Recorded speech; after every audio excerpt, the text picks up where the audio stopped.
Hi hello வணக்கம் welcome to MK families. இன்றைக்கி வந்து இட்லி சாம்பார் ரெசிபி தான் பார்க்க போகிறோம். வாங்க எப்படி செய்து வீடியோக்குள்ள போய் பார்க்கலாம்.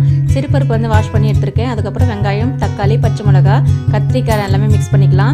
போட்டுட்டு அதுக்கப்புறம் 1/2 ஸ்பூன் கிட்ட மஞ்சள் தூள், பெருங்காயத்தூள், 1 ஸ்பூன் வந்து வீட்டு மிளகாய் தூள் வந்து நான் போட்டிருக்கேன்.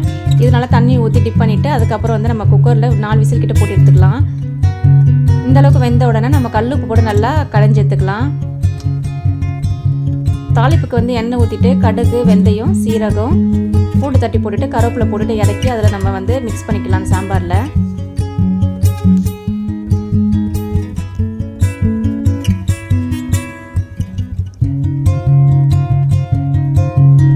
சாம்பார் நல்லா கொதிக்கட்டும்.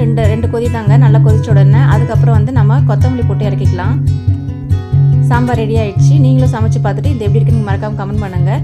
சேனலை சப்ஸ்கிரைப் பண்ணுங்கள், லைக் பண்ணுங்கள், ஷேர் பண்ணுங்கள். தேங்க்யூ. இது நெக்ஸ்ட் வீடியோவில் சந்திப்போம். பாய்.